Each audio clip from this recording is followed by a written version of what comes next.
Selamat pagi semua.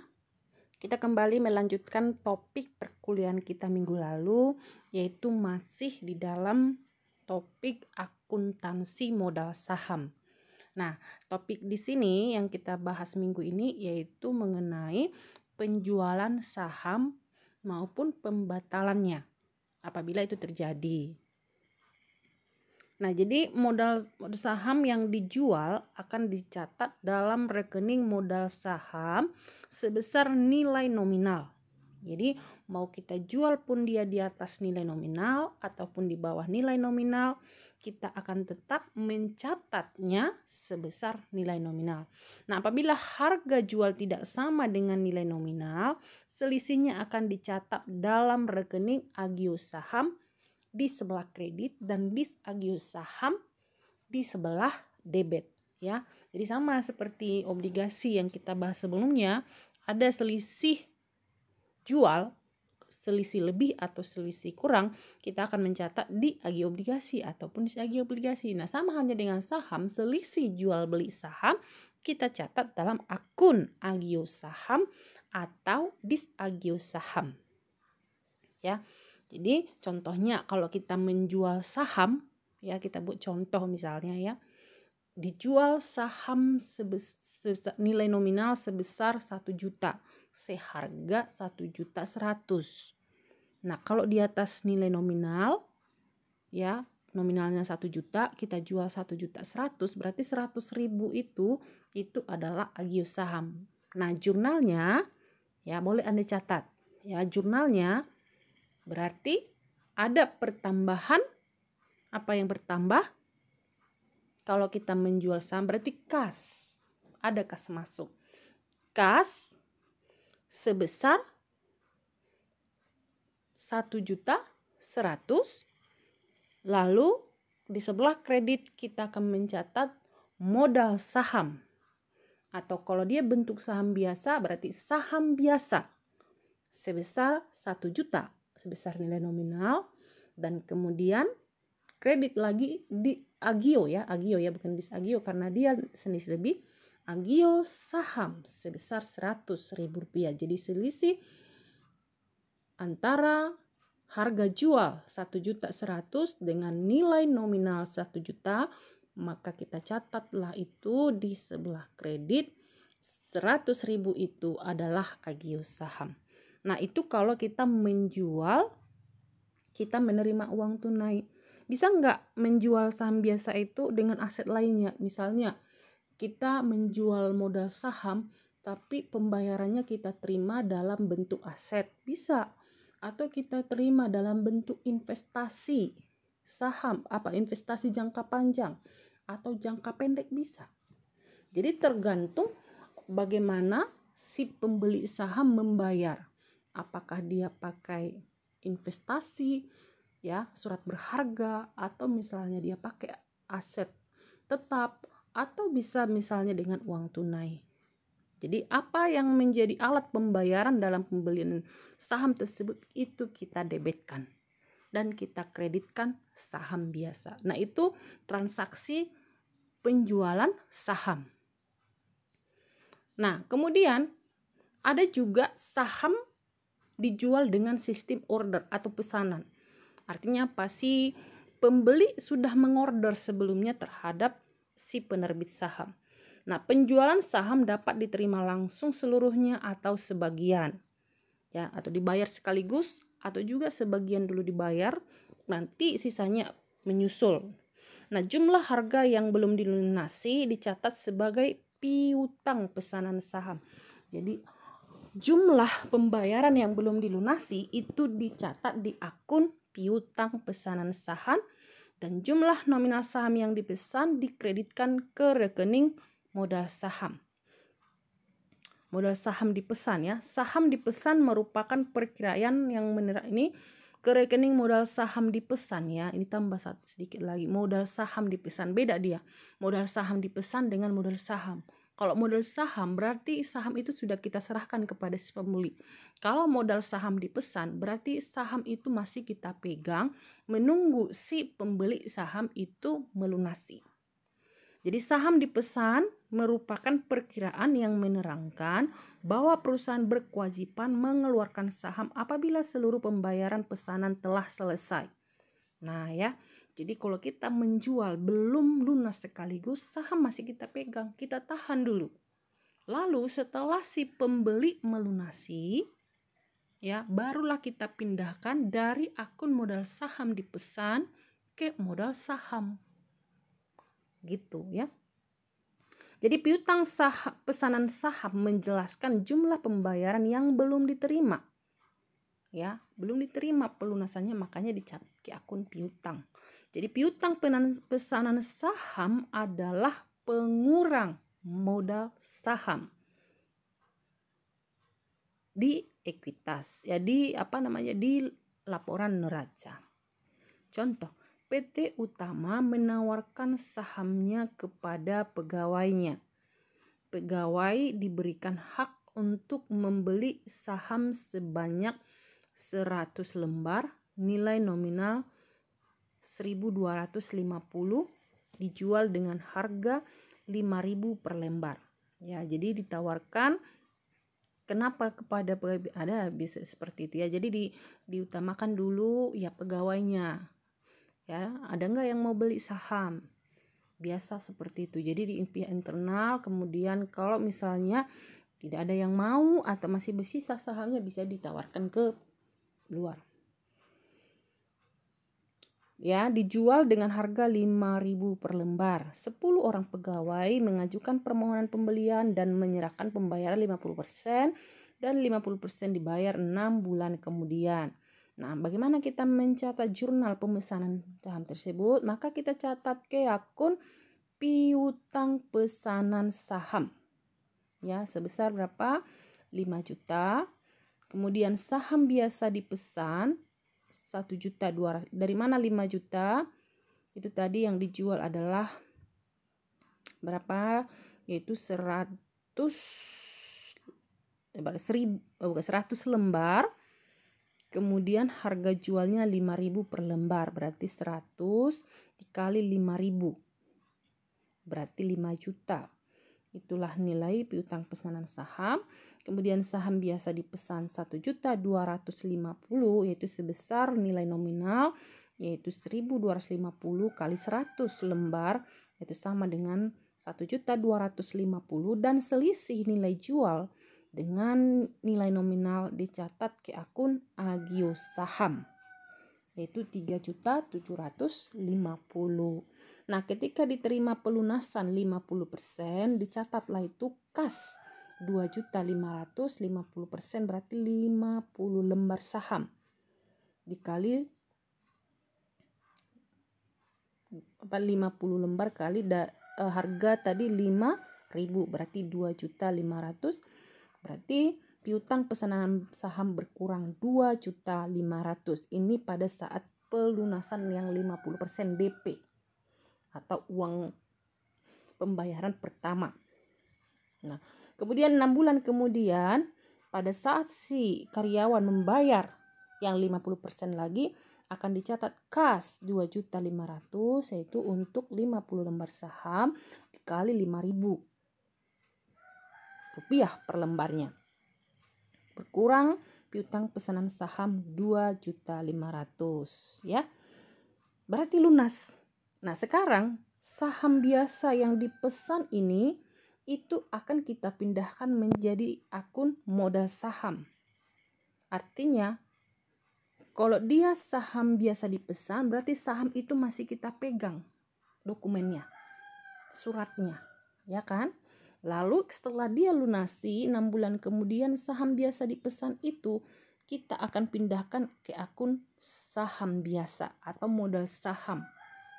Ya, berarti saham biasa dipesan berkurang 1.250.000 dan kita pindahkan ke akun saham biasa sebesar 1.250.000. Jadi di neraca pada tanggal 6 bulan kemudian itu ada di ekuitas di neraca modal saham sebesar 1.250.000. Ini dia sistem order dan dia membayar tepat waktu. Nah, Nah, bisa saja terjadi si pembeli memesan. Nah, karena rentangnya misalnya 6 bulan atau 8 bulan, tapi di selang waktu itu ternyata si pembeli tidak sanggup membayar apa yang sudah dia pesan. Nah, itu bisa terjadi. Maka bisa saja ada pembatalan pesanan saham. Nah, bagaimana kita memperlakukan apabila si pembeli membatalkan sahamnya? Saham yang sudah dipesan tidak akan diserahkan kepada pemesan kalau belum lunas semuanya, ya kan? Saham baru akan diserahkan setelah seluruh harga jual saham diserahkan. Saham yang telah dipesan akan disisihkan menunggu diserahkan sampai pelunasannya. Lalu kita lihat pesanan sewaktu-waktu dapat si pemesan sewaktu-waktu dapat membatalkan pesanannya atau tidak dapat melunasi seluruhnya. Apabila terjadi, maka hal yang bisa kita lakukan antara lain, yang pertama pilihannya, uang yang sudah diterima kita kembalikan seluruhnya. Atau yang kedua, uang yang sudah diterima kita kembalikan, tapi kita kurangi biaya-biaya yang terjadi, mungkin kita rugi akibat penjualan. Misalnya harga saham jadi menurun atau kita menambah ada biaya-biaya lainnya. Lalu opsi berikutnya, bisa uang yang kita terima kita anggap hilang, ya kan? Anggap berarti kalau tidak bayar berarti angus uangnya. Opsi keempat, mengeluarkan saham yang nilainya sama dengan jumlah uang yang sudah diterima. Bisa juga gitu ya. Kita lihat contoh kasusnya. Untuk memudahkan kita memahami ya. PT Tiang Mas memiliki saham yang sudah diotorisasi sebanyak 1.000 lembar, nominal 10.000. Dari jumlah tersebut diterima pesanan sebanyak 600 lembar saham dari beberapa orang pemesan. Nah ya, jadi 1.000 sudah diotorisasi, diterbitkan dan diotorisasi untuk dijual. Dari 1.000 itu 600 sudah dipesan.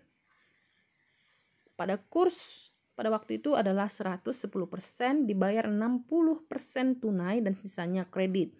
Nah, pada bulan berikutnya diketahui ternyata salah seorang pemesan tidak sanggup melunasi pesanannya yang berjumlah 100 lembar saham.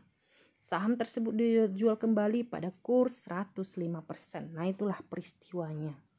Ya, di mana satu orang pemesan yang memesan 100 lembar batal atau tidak sanggup membayar. Ya, banyak faktor yang menyebabkan dia tidak sanggup, ya kan? Ya, banyak faktor, itu tidak usah kita bahas. Ya. Dan pada saat dia batalkan, ternyata harga pasar menjadi turun. Tadinya 110% menjadi 105%. Nah, itu bagaimana ya? Maka jurnal yang kita buat pada saat pemesanan, pada saat dipesan, kita akan mencatat piutang pesanan saham 6.600.000 dari mana 6.600.000 itu tadi 600 lembar dikali berapa? Nominal 10.000 lembar saham dikali 110%. Ya, 110% itu kurs pada saat pemesanan. Jadi itu yang kita pakai.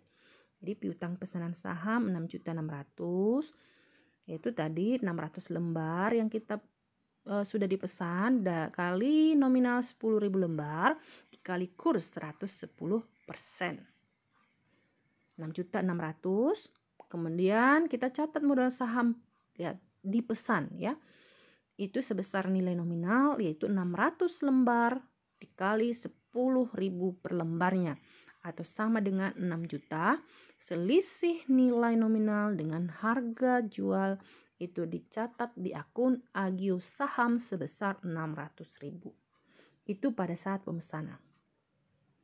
Lalu dibayar berapa persen tadi? Yaitu dibayar 60% tunai. Berarti kas 3.960.000 Itu dari mana? 60% kali 6.600.000 karena dibayar tunai ya.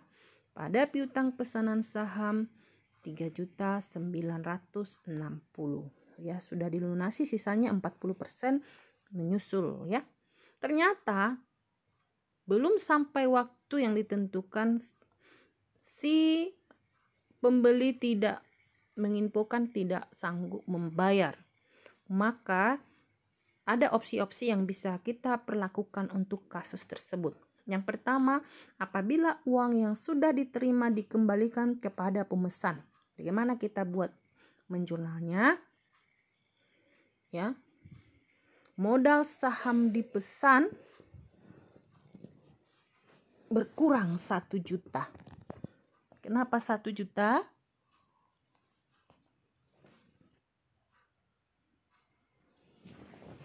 Kemudian agio saham debit 100.000. Kemudian piutang pesanan saham 440.000. Kas 660.000. Modal saham dipesan debit 1 juta itu adalah sebesar nilai nominal, yaitu tadi 100 lembar yang dibatalkan, yang dipesan ya, bukan yang dibatalkan. 100 lembar yang dipesan oleh si pembeli ya, dikali dengan nilai nominal sebesar 10.000 1 juta. Nah, inilah saham yang akan dibatalkan, di mana yang dibatalkan ini sudah dibayar sebelumnya 60% dan 40% masih piutang. Ya kan? Jadi modal saham dipesan kita kurangi sebesar nilai nominal yang dipesan. Kemudian agio saham untuk 1 juta tadi adalah 100.000, yaitu 10%. Karena kurs pada waktu itu adalah 110%. Ya, jadi agio saham berkurang. Kemudian piutang pesanan saham kita kreditkan 440.000, yaitu dari 40% kali 1.100.000. Dan kemudian kas, yaitu tadi kita kurangi dari jumlah yang sudah dibayar, yaitu 60% dikali 1.100.000, 660.000. Itulah uang yang kita terima akan kita kembalikan kepada pemesan. Nah, apabila kita menjual kembali harga kurs dengan 105% untuk 100 lembar tadi, berarti 100 lembar dikali 10.000 kali 105%, jadi nilai jualnya menjadi 1.050.000. Kas 1.050.000. Kemudian modal saham sebesar nilai nominal 1 juta, 100 lembar kali 10.000, dan selisihnya kita catat di agio saham. Jadi transaksi menjual seperti biasanya gitu. Nah, opsi yang berikutnya bisa kita catat dengan uang yang sudah diterima dikembalikan kepada pemesan setelah dikurangi biaya atau kerugian penjualan kembali saham. Jadi modal saham kita catat, modal saham dipesan berkurang sebesar nilai nominal, agio saham berkurang 100.000 untuk 100 lembar. Kemudian piutang pesanan ke saham berkurang 440 rupiah, itu sebesar ya tagihan 40% ya yang masih belum dilunasi. Kemudian kreditnya bukan kas, tapi kita catat dulu ke akun utang pada pemesan. Kenapa? Ya, kita tampung ke akun utang pada pemesan karena kita jual dulu. Ya. Ketika kita menjual kan bisa kita rugi, sehingga kita bisa potong kerugian kita itu dari jumlah yang akan kita kembalikan. Nah, dalam hal ini ternyata dijual lebih rendah dari sebelumnya, yaitu dari 110% menjadi 105%. Ya. Jadi itu kita catat pada saat penjualan, kita jual, artinya di sini kita jual dulu saham yang dibatalkan tadi, sehingga kita tahu efek dari pembatalannya itu. Nah, kas 1.050.000 tadi dijual dalam kurs 105%. Nah, selisihnya itu kita catat ke pengurang, ke akun utang pemesan. Ya, karena kita ada kerugian dan kerugian itu kita potong dari utang yang harus kita bayar atau yang harus kita kembalikan kepada si pemesan. Ya, jadi utang kita berkurang 50.000, yaitu sebesar kerugian akibat turun nilai saham dari transaksi pemesanan sebelumnya. Lalu modal saham itu kita catat di kredit sebesar 1 juta seharga penjualan, seharga nilai nominal. Kemudian agio saham sebesar 100.000. Ya, jadi tetap kita akui adanya saham sebesar 100.000 dari transaksi penjualan yang ada ya. Dan selisihnya akibat kerugian dari 110% menjadi 105% menjadi pengurang ya pembayaran kepada si pemesan yang membatalkan. Nah, setelah terjadi penjualan saham yang dibatalkan tadi, maka utang pada pemesan kita debitkan atau kita kurangi hanya 610.000, tidak 660.000 lagi. Karena apa? Karena kita sudah potong 50.000. Jadi kas yang kita bayarkan di kredit 610.000. Nah, itu dia. Artinya kita sudah memangkas biaya akibat kita rugi sebesar 50.000 rupiah. Lalu bisa juga uang yang sudah diterima dianggap hilang atau tidak dikembalikan. Nah, kalau seperti itu berarti modal saham dipesan 1 juta sebesar nilai nominal 100 lembar kali 10.000, agio saham 100.000, itu yang 10%, piutang pesanan 450. Nah, ini tidak kita kembalikan uang kasnya, maka yang dia sudah serahkan itu kita anggap sebagai modal kita. Maka kita catat ke akun modal pembatalan pesanan saham 660.000. Lalu kita jual kembali sisa saham yang 100 lembar, maka kita catat kas 1.050.000 modal saham ya, seperti biasa 1 juta agio saham 50.000. Nah, itulah antara lain pencatatan apabila pembatalan saham bisa terjadi ya selama di order. Nah, bisa beberapa opsi. Nah, itu saja topik kali ini. Silahkan dipelajari, diputar videonya. Nanti ya minggu depan kita UTS. Selamat belajar.